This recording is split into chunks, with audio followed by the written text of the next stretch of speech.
Sean bienvenidos a nuestra cita con Dios, en la cual aprenderemos a través de la Escritura, la cual es nuestro manual de vida.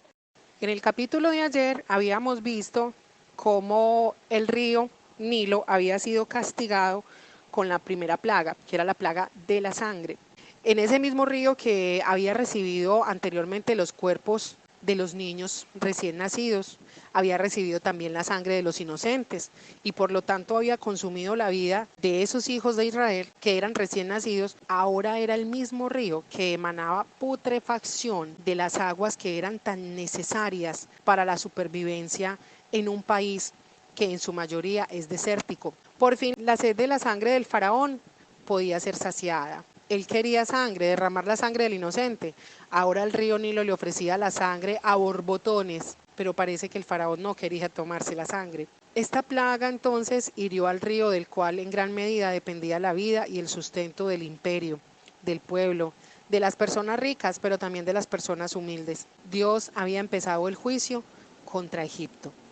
Ya entonces en este capítulo vamos a ver la segunda plaga, que es la plaga de las ranas. Miren lo que Dios le dice, las instrucciones que le da a Moisés. Entonces Jehová dijo a Moisés: entra a la presencia del faraón y dile: Jehová ha dicho así, deja ir a mi pueblo para que me sirva. Y si no lo quisieres dejar ir, he aquí yo castigaré con ranas todos tus territorios, y el río criará ranas, las cuales subirán y entrarán en tu casa, en la cámara donde duermes y sobre tu cama, y en las casas de tus siervos, en tu pueblo, en tus hornos y en tus artesas.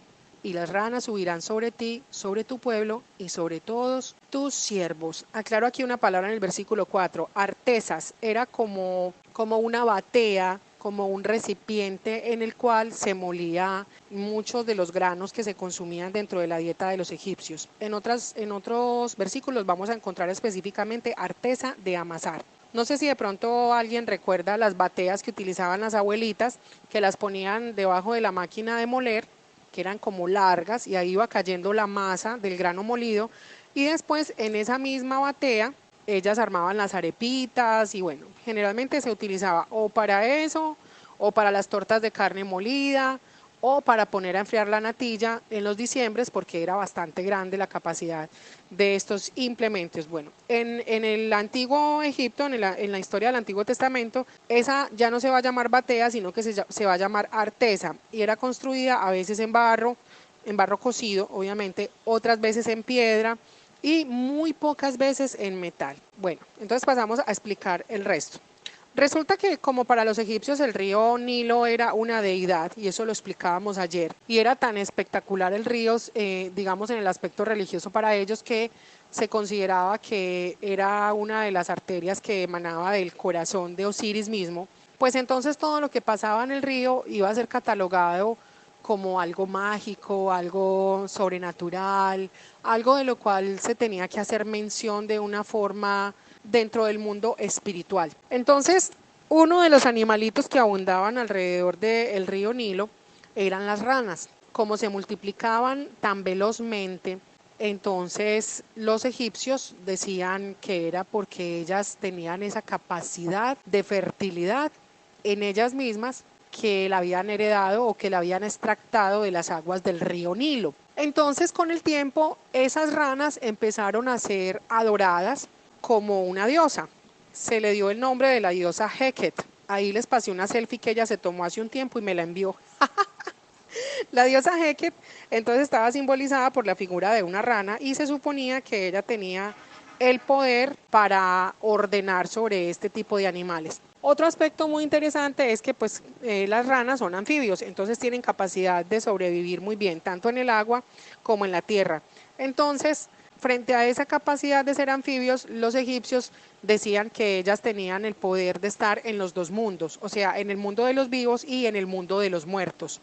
Por obvias razones entonces las ranas no podían ser matadas, eran una expresión de la divinidad del río Nilo, eran concebidas dentro de la sangre de Osiris, que era el agua del río, y pues obviamente entonces habían heredado esa divinidad de la diosa Heket, que era la que según la creencia de los egipcios dominaba sobre los anfibios, específicamente sobre las ranas.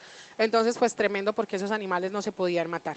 Entonces, cuando Dios anuncia esa plaga de las ranas, le está diciendo al faraón, mira querido faraoncito, ayer no, porque ya habían pasado más de una semana entre una y otra. Bueno, hace unos días, querido faraoncito, pues te maté al río Nilo, maté por lo tanto a Osiris y maté a los otros dos que emanaban de ahí, que tenían pues como cierto podercito sobre el río que yo hice. Ahora voy a matar a Heket.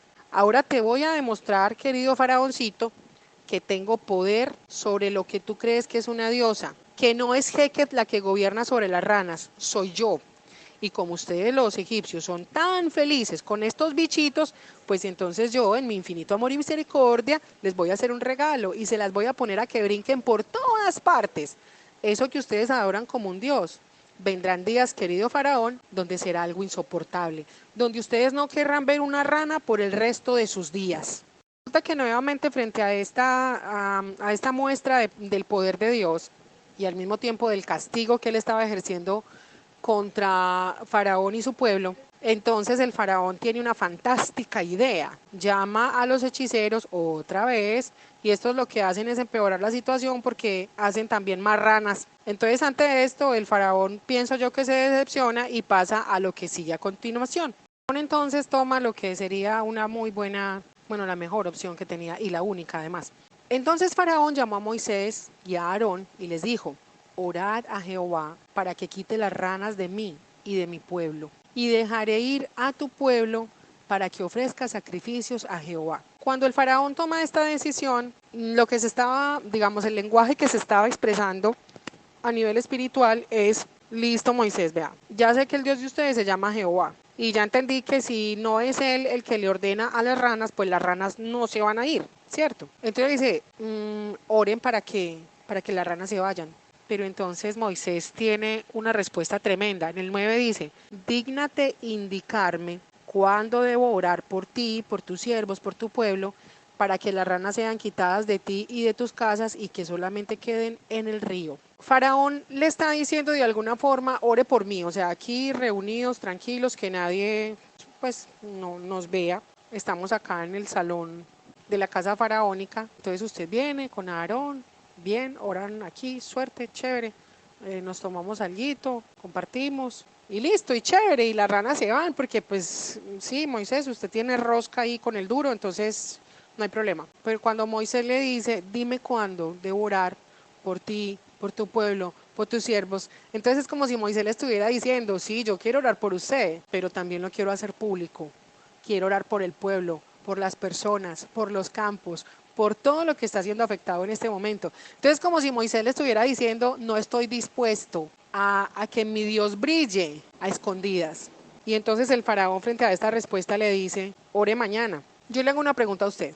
Si usted tiene una peste de ranas en su casa, que usted se va a acostar y están ahí las almohadas llenas de ranas, que usted se va a tomar una sopa y abre le quita la tapa a la olla y saltan 3 o 4 ranas, que usted va a ir al baño y sorpresa le brinca una rana de ahí de la taza, usted no quisiera que esos bichos se fueran de inmediato. Bueno, aquí vemos a un faraón que decide esperar. Muchas veces las personas pueden tomar una decisión inmediatamente y Dios está presto para escuchar y responder, pero las personas en la dureza de su corazón dicen, no, sí, pero mañana. No, sí, yo sí quiero que tú respondas y yo sí quiero, Señor, cambiar, pero mañana. A veces nos encariñamos con las ranas y hacemos esperar a Dios y eso no va a ser bueno para usted nunca. Frente a esto Moisés le dice, se hará conforme a tu palabra, para que conozcas que no hay como Jehová nuestro Dios.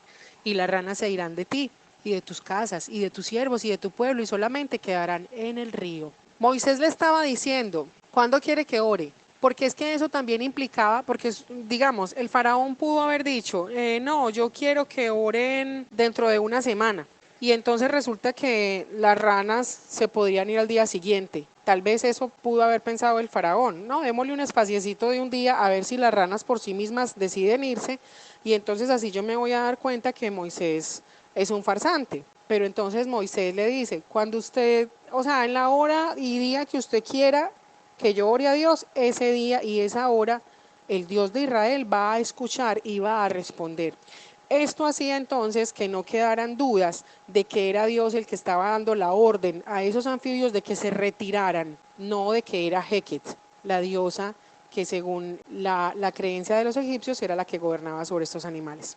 Al decirle que las ranas iban a quedar solamente en el río, también es un lenguaje muy interesante porque Moisés le está diciendo, Faraón, el río va a ser restaurado, porque el mismo Dios que hirió el río, que hizo desangrar a tu Osiris, es el mismo Dios que va a permitir que ese río nuevamente vuelva a ser limpiado en sus aguas y vuelva a ser productivo. Versículo 12. Entonces salieron Moisés y Aarón de la presencia del faraón, y clamó Moisés a Jehová tocante a las ranas que había mandado al faraón. E hizo Jehová conforme a la palabra de Moisés, y murieron las ranas de las casas, de los cortijos y de los campos, y las juntaron en montones, y apestaba la tierra. Ojo a esto, dice que Moisés salió y oró a Jehová tocante a las ranas.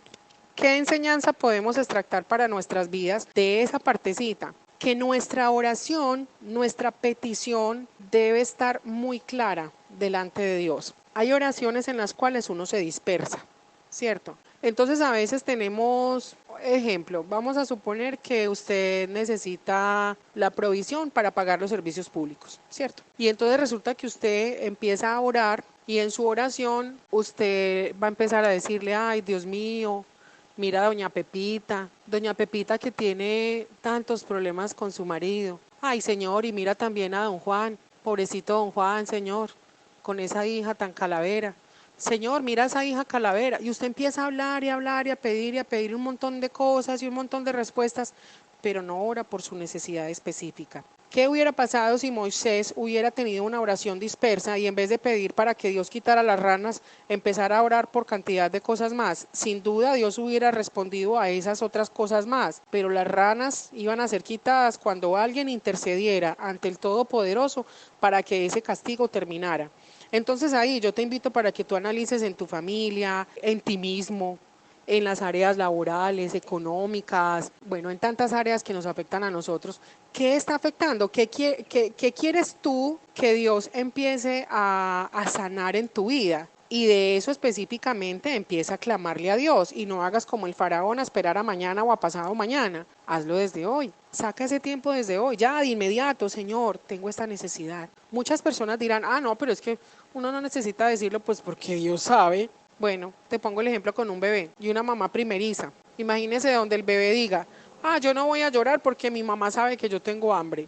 Y la mamá primeriza ni por enterada se da y el muchachito aguantando hambre. Hay un filósofo argentino que dice, el que no llora no mama. Cuando usted no llora, cuando usted no clama, cuando usted no es claro, cuando usted no pide las cosas, aunque Dios sepa que las necesitas, la respuesta va a ser más efectiva cuando tú abres tu corazón y te acercas al Padre Celestial como hijo y le dices, Padre, tengo necesidad de esto, necesito tu ayuda. Es importante orar, pero es más importante orar claramente. Si te gusta lo que aprendiste, te invito a que te suscribas, a que le des like y que actives la campanita para recibir nuestras notificaciones. Como siempre, ha sido un gusto compartirles en este día de las grandes proezas que nuestro gran Dios hizo, hace y seguirá haciendo. Hasta pronto.